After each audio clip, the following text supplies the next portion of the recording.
दिन काफ़ी बिज़ी भरा रहा। आज जो है सो जितने भी मतलब दिवाली में जो बचे हुए सामान थे उन सभी को मुझे ऑर्गेनाइज़ करना पड़ा, क्योंकि अब मैंने वेट कर रही थी कि पहले ना तुलसी विवाह हो जाए, छठ हो जाए, तो इन सब के बाद ही मैं इन सबको रखने वाली थी। तो ये सब जो है सो आज ही मैं कर रही हूँ इतने दिन बाद। तो यहाँ पे जितने भी मतलब बॉक्स थे जो लाइटिंग बल्ब का, तो उन सबको मैंने बॉक्स में दे दिया, और कुछ बॉक्स जो थे वो मिसिंग थे, तो इसीलिए मैंने एक बड़ा सा जो है बेंगल का डब्बा लिया और उन्हीं में इस सभी को ऑर्गेनाइज़ करके रख दिया। हर साल हम लोग नहीं खरीदते, लेकिन अगर हम सही तरीके से ऑर्गेनाइज़ करके रखें तो ये वही हमारे लिए काफ़ी दिनों तक चलने वाला रहता है, लंबे टाइम तक ये चल जाते हैं। ये मेरा जो लाइट सब है सो इस साल का नहीं बल्कि 2-3 साल हो गए हैं, लेकिन उसे सही से रखा जाता है तो वो टाइम टू टाइम ही हमें निकालनी होती है, तो इसलिए वो सेफ़ है।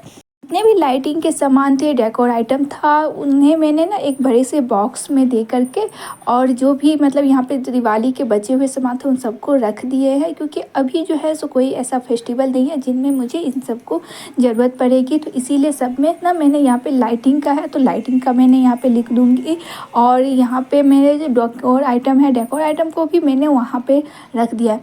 तो लाइटिंग से जुड़ी हुई यहाँ पे सारे सामान है उन सभी को मैंने ऑर्गेनाइज़ किया है। डेकोर आइटम को भी मैंने बहुत पहले ही रख दिए थे, मतलब जैसे जैसे मेरे को टाइम मिला उसी तरीके से मैं यहाँ पे ऑर्गेनाइज़ करती चली गई। अब बात आती है दियों की, जो मेरे पास थे और मैं उन्हें भी फेंकना नहीं चाहती, तो इन्हीं सभी को आज मैं करने वाली हूँ फिर से मेक ओवर। दिवाली के दियों का तो मैंने बहुत सारे यूज़ किए हैं अपनी बालकनी, अपनी गार्डन को सजाने में, क्योंकि अभी जो है समर का सीज़न आ गया है, और सब इस सीज़न में ना हम लोग ज़्यादा टाइम ना धूप में रहना पसंद करते हैं, क्योंकि ठंडे के टाइम धूप बहुत ही अच्छा लगता है। तो अगर गार्डन में अपने फूल हो, अपने वो गार्डन अच्छा लगे, तो वहाँ पर टाइम देना भी ना बहुत ही अच्छा लगता है। तो इसीलिए मैं अपनी गार्डन को डेकोर करने के लिए ये दिवाली के दियों का ही यूज़ कर रही हूँ। इससे पहले भी मैंने दिवाली के दियों का कई खूबसूरत ना डिज़ाइन बनाए हैं, और बहुत ही अच्छा डेकोर आइटम भी बनाया है, जिसे ना केवल आप प्लांटर में बल्कि आप इसे घर में भी रखेंगे तो कोई यकीन नहीं करने वाला कि इसे हमने दियों से बनाए हैं, वेस्ट मटेरियल से बनाया है। तो ये बहुत ही खूबसूरत लग रहा है। तो ऐसे ही मैंने ना यहाँ पे ना एक और दिए का जो है सो बना रही हूँ। दिवाली के टाइम में भी मैंने बहुत सारे प्लांटर को डेकोर किए थे, मेकओवर किया था और कलर भी करके रख दी थी, लेकिन अभी भी बहुत सारे प्लांट अभी भी बाकी है जिन्हें करना है। तो एक दिन में मेरे से नहीं हो पाएगा, क्योंकि छोटा बच्चा है, उन्हें भी ध्यान में देते हुए मेरे को टाइम निकालना पड़ता है।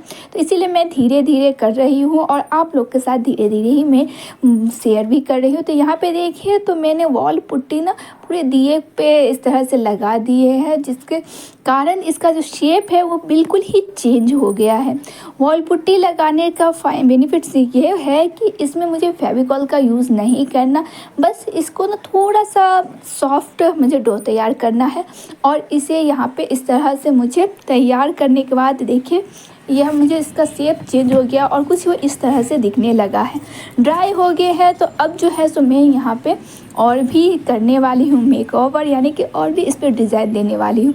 इसमें अब देखिए तो दिया का जो ऊपर वाला पार्ट है जो सबसे अलग होता है, उसे भी मैंने अलग ही तरीके से वहाँ पर भी हेवी दिए हैं, मतलब वॉल पुट्टी वहाँ पर भी यूज़ किया, लेकिन कलर मतलब उसका शेप नहीं चेंज किया।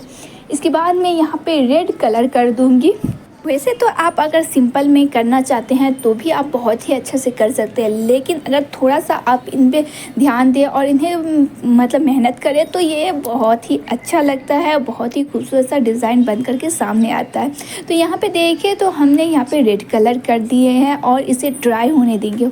आगे का जो पार्ट्स है वो मुझे वाइट ही रखा है, और ड्राई होने के बाद ही मैं कुछ करूँगी। तो यहाँ पे देखिए मैंने ड्राई कर दिए।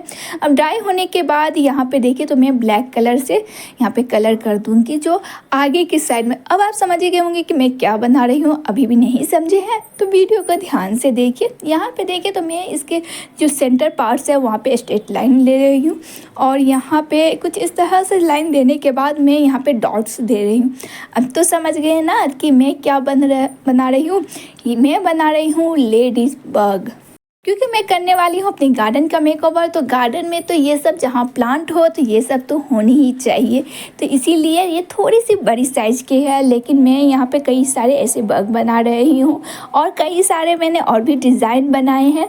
तो उन सभी से मैं अपने गार्डन इंटेंस एरिया सभी को डेकोर करने वाली हूँ, जहाँ पे भी मेरा प्लांट्स है। वैसे तो मैं इसे अपनी गार्डन के लिए सजा रही हूँ, पर आप इसे घर में भी सजा सकते हैं, बहुत ही अच्छा लग रहा है। अब इसे हम ड्राई होने देंगे। रैंडम ही मैंने यहाँ पे दिया है और देखिए ये रियल बग की तरह लग रहा है, लेकिन मेरे बेटे से रहा नहीं गया और ये देखिए मेरे मेहनत पे पानी फेर दिया। जी हाँ, ये जो मैंने बनाए थे अभी अभी वो उसने गिरा करके इसे तोड़ दिया है। तो इसके कारण जो है सो मेरा और भी जो बचा हुआ था उन्हीं को मुझे सेव करना था। तो यहाँ पे देखिए मैंने 2 बग और भी मेरे बचे हुए हैं। जी हाँ, 2 साइज़ के मेरे बग और भी बचे हुए हैं। मैंने यहाँ पे 4-5 बग बनाए थे, जिनमें 2 साइज़ बचे हुए हैं और बाकी जो है यहाँ पे देखिए तो मेरा एक बग ही ख़राब हो गया। इसे भी मुझे फेंकने का बिल्कुल ही मन नहीं किया, तो मैं इसे अपने गार्डन में कुछ इस तरह से सेट कर दी हूँ। तो यहाँ पे देखिए तो ये पूरा मतलब ऑलमोस्ट कंप्लीट हो चुका था। अब मैं यहाँ पे देखिए मेरा बग में मैं यहाँ पे यूज़ की हूँ वार्निश, और वार्निश के कारण इनमें शाइनिंग आ गया है और ये रियल दिखने भी लगा है। दिए के जो फर्स्ट साइड थे उसमें देखिए तो मैंने जब वहाँ पे वॉल पुट्टी अप्लाई किए थे, लेकिन यहाँ पे यूज़ करने के बाद ना इसके आगे का पार्ट को कवर नहीं किया था, तो जो इसके हेड का शेप में आ रहा है और यहाँ पे जो मैंने डिज़ाइन बनाए थे वो सब देखिए मेरे इंटरेस्ट एरिया को सजा रहा है। तो ये देखिए ये सारे आइटम बनाए थे। अब चलते हैं थोड़ी खाने की तरफ।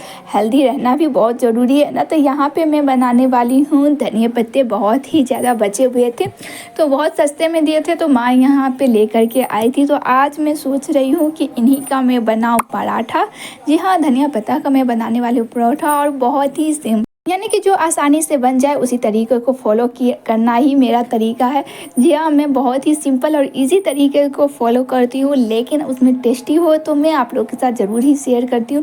तो यहाँ पे देखिए तो मैंने धनिया पत्ते में नमक और मिर्ची के साथ इसे डो तैयार कर लिया है, और मैं यहाँ पे देखिए नॉर्मल तरीके से मैं इसे बेल लूँगी, और अगर आप इसमें शेप देना चाहते हैं तो वो भी आप यहाँ पे दे सकते हैं। और इसके बाद आज के जो डिनर है वो बनने वाले हैं धनिया पत्ते के पराठे के साथ, और भी कई सारे आइटम।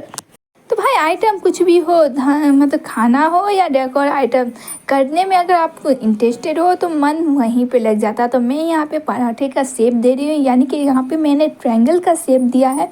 पहले तो मैंने रोटी बेली और फिर यहाँ पे मैंने इसके 3 कोने वाले ट्रायंगल बना दिए हैं। अगर आपके पास टाइम कम है और आप अच्छा खाना बनाना चाहते हो तो ये बहुत ही सिंपल और इजी तरीका है, इसे कोई भी पराठा बना सकते हैं।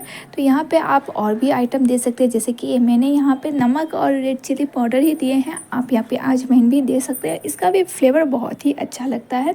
तो अब जो है सो मैं यहाँ पे ना पराठे बना रही हूँ। तो यानी कि मैं इसे अब रेडी कर लेती हूँ, यानी कि सेक लेती हूँ।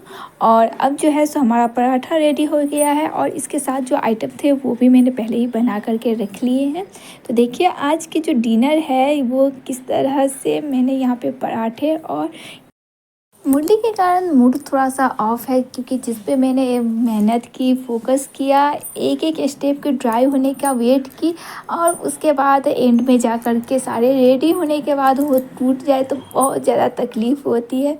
तो इसलिए मेरा मूड तो ऑफ था, लेकिन फिर भी मैं अपना ध्यान को थोड़ा सा कन्वर्ट करना चाहती थी, इसलिए मैं यहाँ पे आ गई हूँ थोड़ा सा खाने पे फोकस करने के लिए, यानी कि कुकिंग करने के लिए।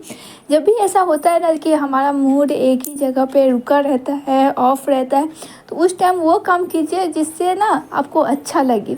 तो अभी तो फ़िलहाल मेरे को ये नहीं सोचना कि क्या अच्छा लग रहा है, बल्कि ये सोचना है कि कैसे मेरा माइंड चेंज हो। तो यहाँ पे देखिए तो मैंने यहाँ पे 2 शेप में पराठे बना लिए, एक तो सर्किल शेप में जैसे कि चपाती बनाते हैं, और दूसरा ट्रायंगल शेप में। तो हमारा पराठा रेडी हो चुका है।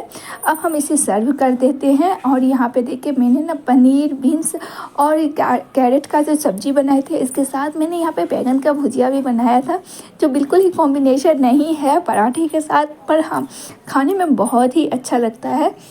तो ये रहा आज का बिजी भरा दिन, जिनमें मुरली का कारनामा भी